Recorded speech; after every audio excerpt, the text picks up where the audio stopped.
Hello दोस्तों, how are you. I hope कि आप लोग अच्छे होंगे। तो चलिए आज का न्यू सेशन लेकर के आए हैं परमाणु संरचना, एटॉमिक स्ट्रक्चर। एटॉमिक स्ट्रक्चर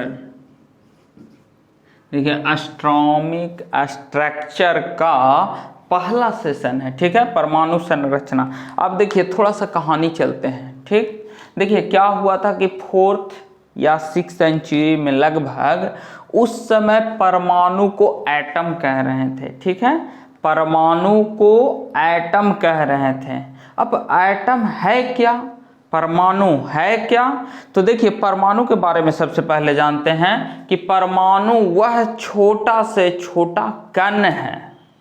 अणु बोल रहे हैं, परमाणु या एटम वह छोटा से छोटा कण है जिसे, समझ जाइए इतना छोटा कण है ना, समझ जाइए कि सुई का नोक देख रहे हैं, सुई का नोक का 10,000 टुकड़ा कीजिए, हजारों टुकड़ा कीजिए, उसको फिर तोड़िए, फिर टुकड़ा कीजिए, तब जो उतना छोटा कण आ जाएगा, उसी कण को एटम या परमाणु कहा गया। अब देखिए ये एटम और परमाणु को, सर्वप्रथम परमाणु, एटम को परमाणु कहा था, तो याद रखिएगा सबसे पहले न कह रहे हैं, यानी परमाणु कह रहे हैं ना, तो परमाणु सबसे पहला बार परमाणु को परमाणु कहने वाला व्यक्ति था कनार्ड। कहीं कहीं डेबेडी, कहीं कहीं दूसरा भी देता है, लेकिन कनाद, महर्षि कनाद जो थे, सर्वप्रथम परमाणु के बारे में, डाल्टन से भी पहले परमाणु के बारे में इन्होंने दिया था। अब देखिए हम लोग पढ़ेंगे आज के सेशन में परमाणु के बारे में, ठीक है। तो देखिए परमाणु क्या होता है। देखिए परमाणु यानी कि एटम के बारे में बात कर रहे हैं। तो देखिए ये जो एटम है, परमाणु है, सबसे पहले परमाणु को परमाणु कहने वाला व्यक्ति महर्षि कनाद थे, ठीक है, महर्षि कनाद थे। अब देखिए एटम को परमाणु कह दिया गया, कहना। अब परमाणु क्या है, तो ये छोटा से छोटा कण है, यानी सूक्ष्म कण, सूक्ष्म कण है, बहुत छोटा कण, जिसे हम लोग नंगी आंखों से देख नहीं सकते हैं, उस कण को हम लोग परमाणु कहें, ठीक है। अब देखिए डाल्टन का परमाणु सिद्धांत का बात करते हैं, ठीक। तो देखिए 1808 में डाल्टन साहब आए और इन्होंने परमाणु के बारे में बोला, परमाणु अविभाज्य है, अविभाज्य है। परमाणु कैसा कण है, तो परमाणु अविभाज्य है, इसे तोड़ा। देखिए क्या हुआ ना कि पहले वैज्ञानिक सब आते गए और छोटा छोटा टुकड़ा करते गए, ठीक। तो एक समय ऐसा आया कि जब डाल्टन साहब आए तो उन्होंने भी परमाणु के छोटा से छोटा टुकड़ा किए, ठीक है। अब ये बेचारे जब थक गए, कहें कि अब हमसे छोटा टुकड़ा नहीं हो सकता भाई, सबसे छोटा टुकड़ा हम कर दिए हैं, और वो टुकड़ा है क्या, ये परमाणु। परमाणु के बारे में डाल्टन साहब बोले 1808 में कि परमाणु अविभाज्य है, इसे खंड या टुकड़ा नहीं किया जा सकता। और ये डाल्टन साहब और क्या बोलते हैं, परमाणु मॉडल जब दे रहे थे तब बोले कि एक ही तरह का परमाणु का भार एक होगा, रासायनिक गुण एक होगा। इनका कहना था कि एक ही तरह के,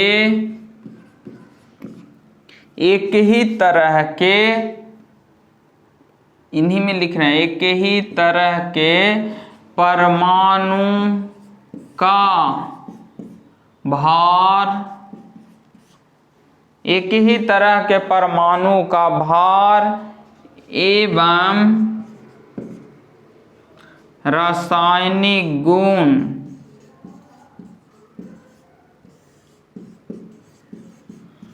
समान होगा, समान होता है। और फिर बोले कि अलग अलग यानी कि भिन्न भिन्न तत्वों के परमाणु भार और रासायनिक गुण भिन्न भिन्न होता है। ये और क्या बात बोले कि विभिन्न तत्वों के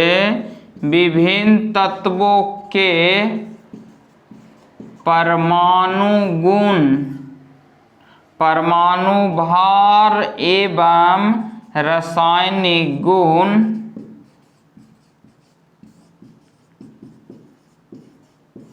विभिन्न है तो अलग होंगे। ठीक, देखिए अब समझा देते हैं। देखिए 1808 में अविभाज्य है परमाणु बोले, फिर बोले कि एक ही तरह के अगर परमाणु रहेगा तो उसका भार एक समान रहेगा। जैसे हाइड्रोजन रहेगा तो हाइड्रोजन का भार समान होगा, हीलियम रहेगा तो हीलियम से जितना भी बनेगा उसका भार समान रहेगा, कार्बन रहेगा तो कार्बन का जितना भी अपरूप है उसका भार जो है समान रहेगा। और आगे बात बोले कि देखिए और एक आध एग्जाम्पल देखते हैं। हाइड्रोजन देख रहे हैं, हाइड्रोजन का 3 समस्थानिक है, प्रोटियम, डायटोरियम, ट्राइटियम। और जब तीनों को भार निकालेंगे तो प्रोटियम का 1 होता है, डायटोरियम का 2 होता है और ट्राइटियम का 3 होता है।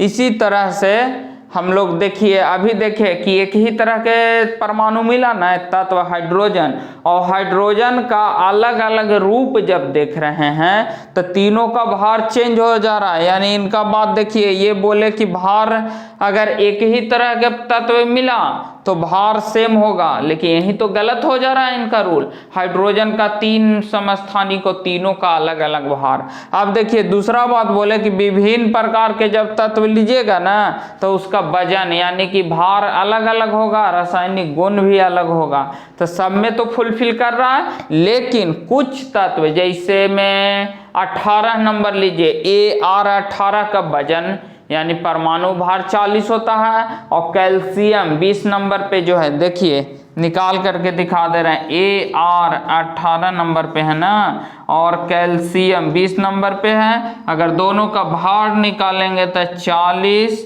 और 40 लिया जाता है, यानी कि इनका सेकेंड वाला बात भी गलत हो जा रहा है। ठीक, और क्या बोले, और इन्होंने परमाणु के बारे में डाल्टन साहब और बात ये बोले कि ये जो परमाणु आप देख रहे हैं ना इस सूक्ष्म कणों से मिलकर के बना है। अब इसे तोड़ नहीं सकते, इसके बंटवारा नहीं कर सकते, और ये बात एक बात और बोले कि इसे न नष्ट किया जा सकता है, परमाणु को न उत्पन्न किया जा सकता है। ये बात बोले डाल्टन साहब। अब जब देखिए डाल्टन साहब ये बात बोल दिए, क्या बोले कि बेचारा परमाणु अविभाज्य है, एक ही तरह ये सब बात हो गया था। और बात क्या बोले थे परमाणु के बारे में, चलिए अब इतना बात जब जान गए, अब आए जब उनका बात गलत हुआ तो रदरफोर्ड साहब आते हैं परमाणु मॉडल को लेकर के। चलिए ये मिटा दे रहे हैं,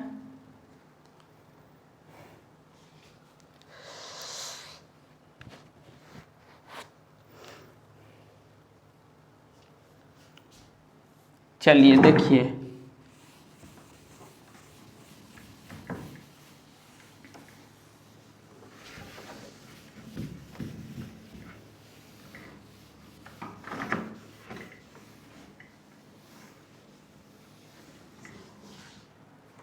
देखिए तीसरा है रदरफोर्ड।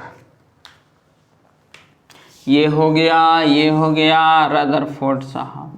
ठीक, देखिए रदरफोर्ड साहब क्या किए कि रदरफोर्ड एक पतला स्वर्ण पत्थर लिए,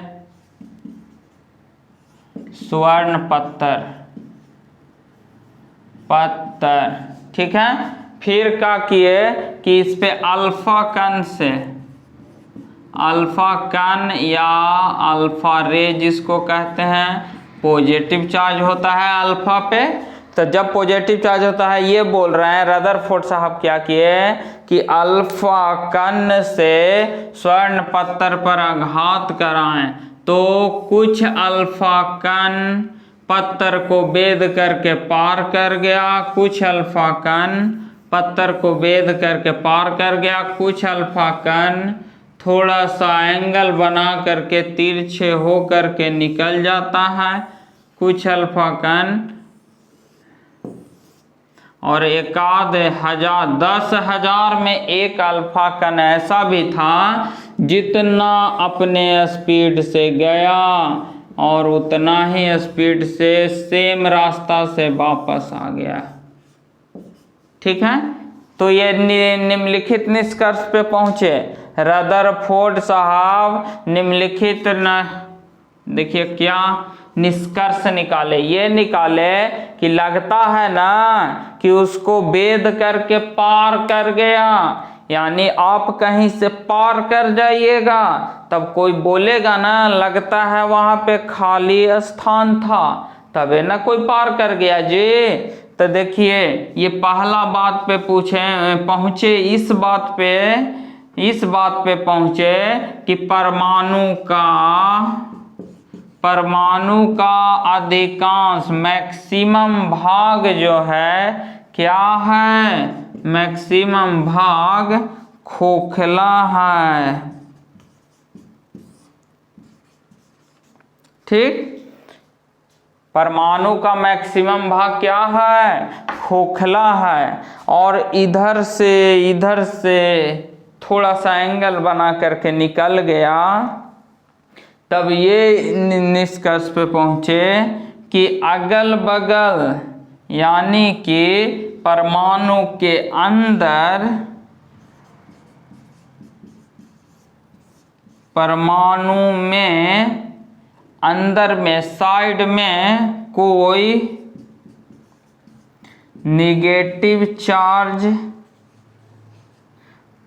है, निगेटिव चार्ज का कोई पार्टिकल बैठा हुआ है। नेक्स्ट पॉइंट, तीसरा पॉइंट पे ये पहुंचे कि नाभिक में, सेंटर में, नाभिक में कोई ज्यादा वजन वाला पार्टिकल बैठा है, नाभिक में यानी कि पॉजिटिव चार्ज या ज्यादा स्ट्रॉन्ग बैठा है। ठीक, बीच में न्यूक्लियस में कोई पॉजिटिव चार्ज बैठा है या कोई स्ट्रॉन्ग, ज्यादा स्ट्रॉन्ग बैठा है। जब एक पार्टिकल वापस घूम करके आ गया तब ये इस निष्कर्ष पे पहुंचे कि बीच में कोई पॉजिटिव चार्ज बैठा। अब देखिए यहाँ भी पॉजिटिव चार्ज, मतलब जो आदमी जा रहा है उस पे भी पॉजिटिव चार्ज, और यहाँ जो आदमी ऐसे बैठा हुआ है वो भी पॉजिटिव चार्ज। अगर दोनों पॉजिटिव चार्ज है तो ये हम वापस उसको, जो हमारे सामने आया दौड़ा हुआ, तो उसको तो वापस भगा देंगे। लेकिन इसमें भी अगर वहां पे ज्यादा स्ट्रॉन्ग चार्ज, याद कीजिए बचपन में देखिए दो लड़का, एकदम मजबूत लड़का दो लड़ गया, ठीक है, तो एक लड़का क्या हुआ कि यहाँ से एकदम तैस में गया कि आज उसको एकदम कंजवड़वा लाल कर देंगे मार के एक आध झाप, एकदम जितना एकदम यहाँ से चला एक बार एकदम खूब स्पीड में ऐसे ऐसे आया। ठीक, और यहाँ जैसे आया यहाँ भी एकदम खड़ा था और उससे ज़्यादा स्ट्रांग था, ये भी पावरफुल था। इसको देखा कि बड़ी बनी, लेकिन सपोर्ट कर दिया, कहा कि मारो मारो मारो, सपोर्ट किया। वो आया जितना स्पीड में यही मारा, उल्टा कंजवड़वा लाल कर दिया मार के।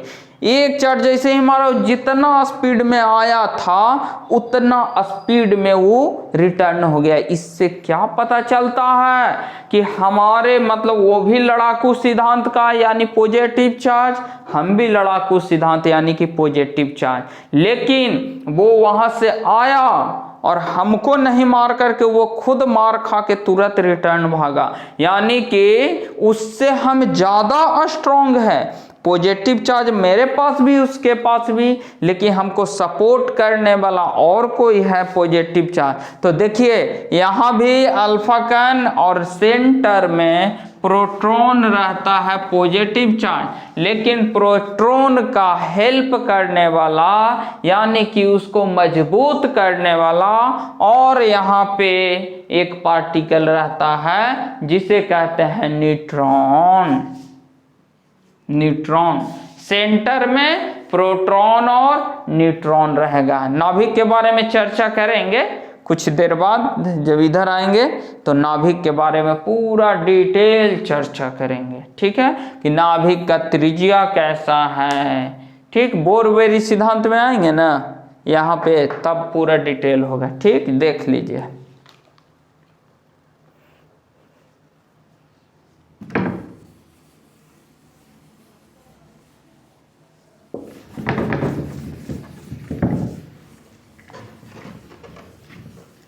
चलिए देखिए आगे, ये भी हो गया। अब देखिए प्लांक का क्वांटम सिद्धांत।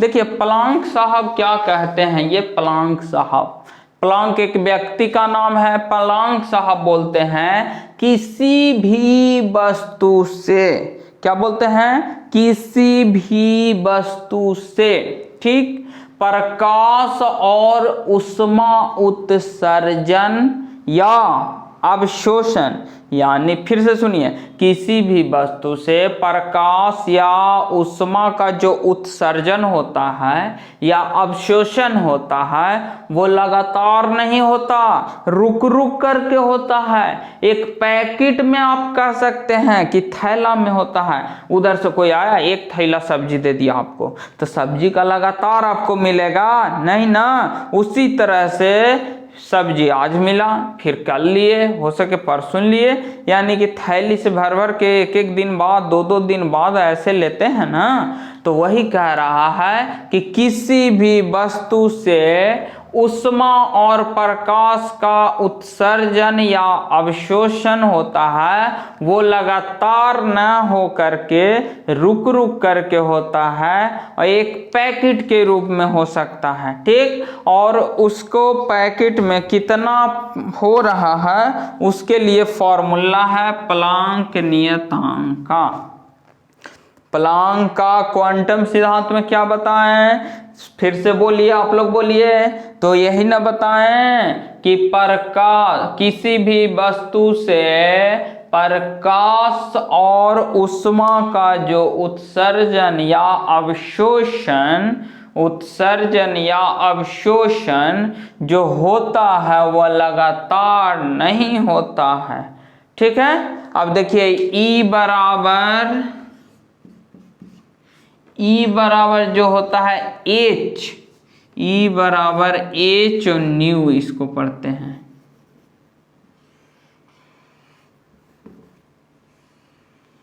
ऐसा, पूरा भी जैसा नहीं, H न्यू पढ़ते हैं, ठीक। अब E क्या है, तो E हो गया आपका क्वांटम ऊर्जा।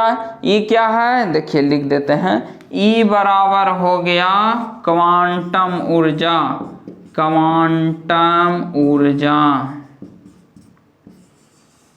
E बराबर क्या हो गया, क्वांटम ऊर्जा। H बराबर तो पता ही होगा प्लांक नियतांक, और इसको विकिरण की आकृति, ये हो गया प्लांक नियतांक।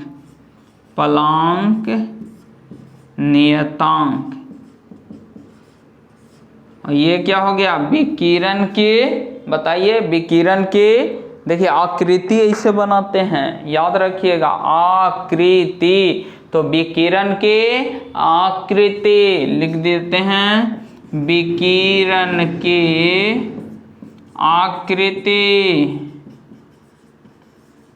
विकिरण की क्या हो जाएगा, आकृति। अब देखिए ये हो गया, ये फॉर्मूला डायरेक्ट पूछता है जी, याद रखिएगा।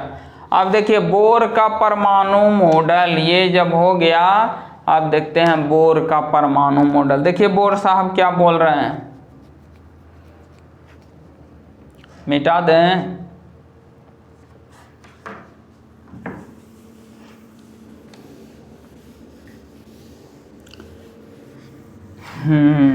देखिए बोरबेरी साहब का, देखिए बोर साहब ये बोलते हैं, देखिए कहाँ गया बोर, हाँ देखिए ये बोर साहब ये नाभिक का चर्चा करते हैं। ये बोलते हैं कि जो परमाणु मॉडल है, अगर इलेक्ट्रॉनिक विन्यास ये सब निकालते हैं तो हर एक कक्षा में कितना इलेक्ट्रॉन रहता है उसके बारे में ये बोलते हैं बोरबेरी साहब कि देखिए 2 8 8 करके जो पढ़ते हैं ना, बोरबेरी साहब का ही है। देखिए 2 पहला कक्षा में 2, दूसरा में 8 8, ये वाला जो पढ़ते हैं इन्हीं की देन है। और देखिए अब देखिए कक्षा में सेंटर हो गया, देखिए ये बीच में सेंटर प्रोटॉन और न्यूट्रॉन रहेगा, ठीक। इसको बोलते हैं नाभिक।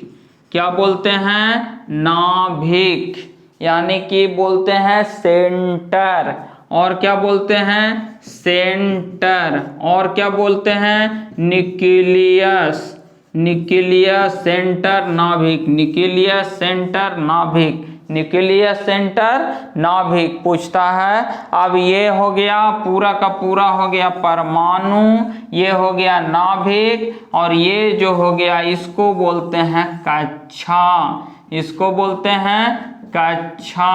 अब देखिए कक्षा क्या है, तो देखिए कक्षा का फॉर्मूला, कक्षा अगर पूछ दे कक्षा क्या है, तो देखिए कक्षा अंदर से चलते हैं, एक अगर बना तो के एल एम एन, ऐसे ही बाहर की ओर कक्षा आपका बढ़ते जाएगा। जितना सर्कल होगा उतना कक्षा बढ़ेगा, यानी कि कक्षा के L M N dot dot dot dot चलते रहेगा।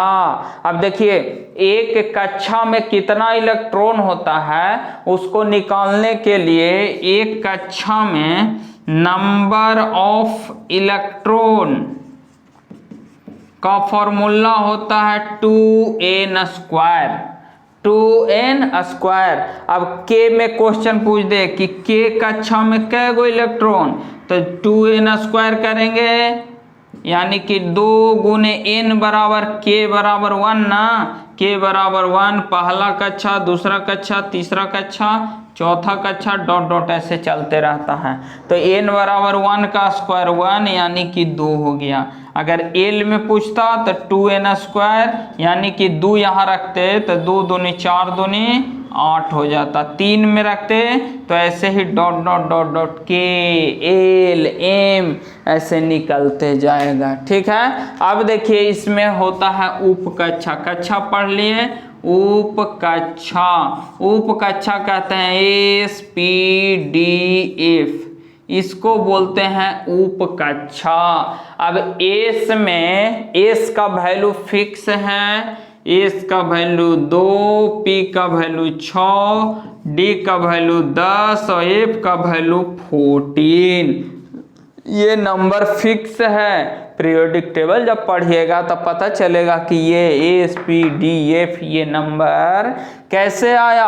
अब देखिए कक्षा हो गया, उप कक्षा हो गया, यानी कि सेल हो गया, सब सेल हो गया, ठीक है, सेंटर हो गया, न्यूक्लियस हो गया। अब देखिए इस सेंटर पे कैसा चार्ज होता है, तो पॉजिटिव चार्ज, और पॉजिटिव में भी स्ट्रॉन्ग, और इसके चारों ओर क्या चक्कर लगाते हैं, इलेक्ट्रॉन चक्कर लगाते रहते हैं। देखिए फिगर से बता दे रहे हैं, इधर मिटा दे रहे हैं।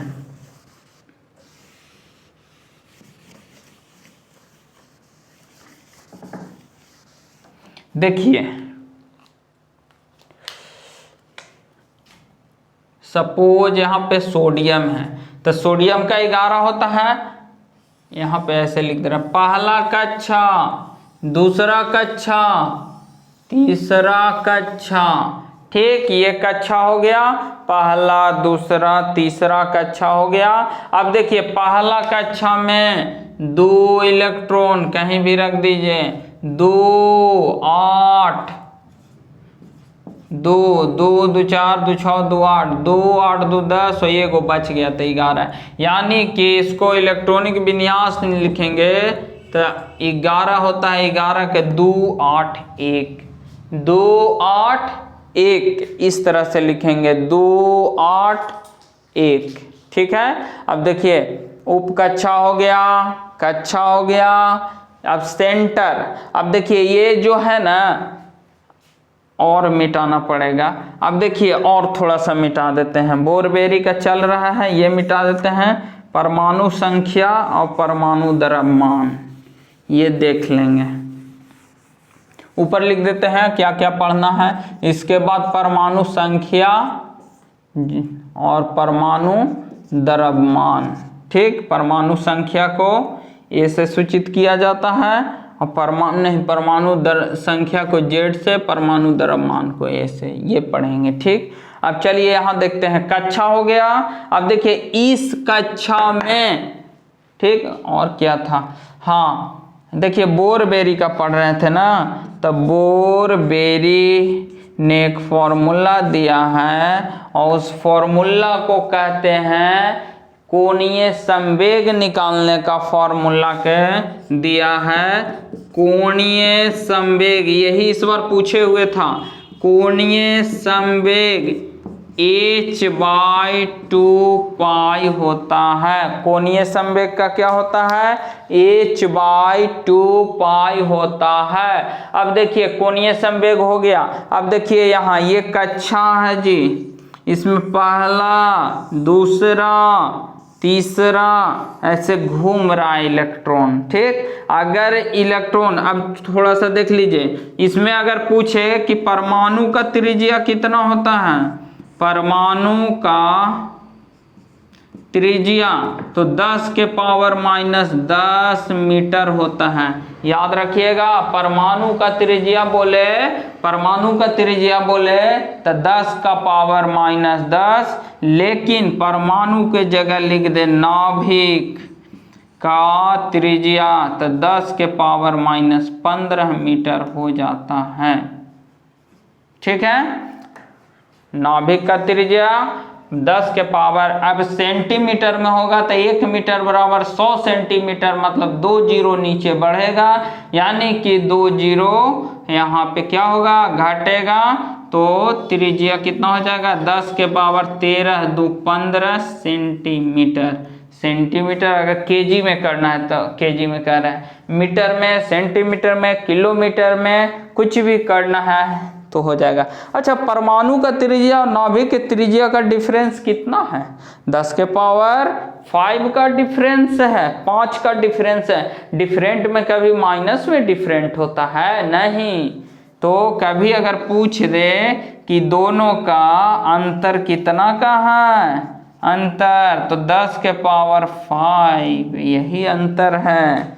ठीक, माइनस में नहीं होता है अंतर कभी, समझे, -6 -7 के बीच अंतर, तो 1 का तो -1 लिखिएगा नहीं ना, अंतर हमेशा 1 लिखेंगे या 2। अब देखिए एक चीज और, अगर इलेक्ट्रॉन ये यहाँ से देखिए, अगर इलेक्ट्रॉन बाहर से अंदर जाता है, यानी इलेक्ट्रॉन बाहरी कक्षा से भीतरी कक्षा में जाता है, तो यहाँ पे ऊर्जा का क्या करेगा, देखिए बाहर से अंदर जा रहा है ना, तो यहाँ पे ऊर्जा जो है ना त्यागेगा, ऊर्जा त्याग करेगा, ऊर्जा का क्या होगा, त्याग होगा। लेकिन अगर इलेक्ट्रॉन बाहर से नहीं अंदर, यानी भीतरी कक्षा से बाहरी कक्षा में जा रहा है, तो यहाँ पे ऊर्जा का ग्रहण होगा, ऊर्जा ग्रहण करेगा। क्या करेगा, ऊर्जा, एनर्जी, ऊष्मा सारा का सारा ग्रहण करेगा। ठीक है, इतना सारा बात आया समझ में। ऊर्जा का क्या करेगा, गहन करेगा। अब देखिए ऊर्जा का तो गहन कर लिया। देखिए इसका जो आकार जो है ना, पहले अंडा जैसा यानी सर्पिलाकार होता है, और जैसे जैसे अंदर की ओर जाता है ना, ठीक, वैसे वैसे गोलाकार होते जाता है। जितना बड़ा जैसे होगा वैसे वैसे गोलाकार फिर हो जाएगा। ठीक, चलिए मिटा देते हैं, स्क्रीनशॉट लीजिए।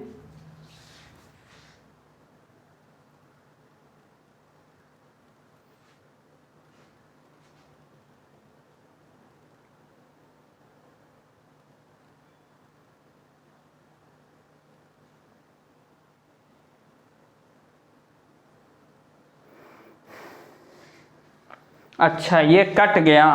चलिए देखिए अंतर जो होगा ना, अंतर ऊपर लिख दे रहे हैं, ऊपर का मिटा दे रहे हैं। देखिए यहाँ पे अगर इलेक्ट्रॉन बाहर से, बाहर का कक्षा से अंदर का कक्षा में जाता है तो यहाँ पे ऊर्जा का त्याग करेगा, त्याग त्याग। और देखिए ऊर्जा, अगर इलेक्ट्रॉन बाहर से अंदर में गया तो त्याग, और अंदर से बाहर में अगर जाएगा तो ग्रहण करेगा, ग्रहण।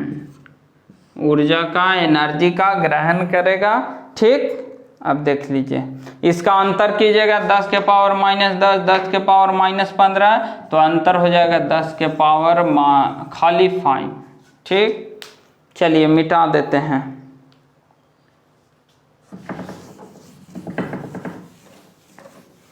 देखिए अगर कुछ कभी कभी कट जाए नीचे तो बोल रहे हैं, उस पर गौर कीजिएगा। ठीक है, उस पर ध्यान दिया कीजिए।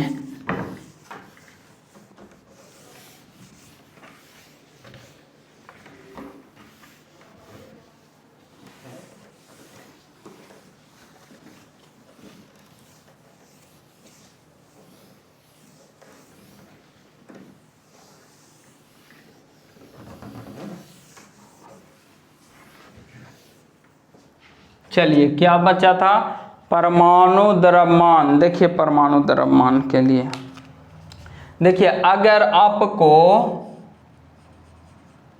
परमाणु संख्या निकालना हो, ठीक है, तो परमाणु संख्या को Z से सूचित किया जाता है, और Z बराबर होता है प्रोटॉनों की संख्या इलेक्ट्रॉनों की संख्या। यही फॉर्मूला हो गया, बराबर परमाणु संख्या। अगर आपको परमाणु द्रव्यमान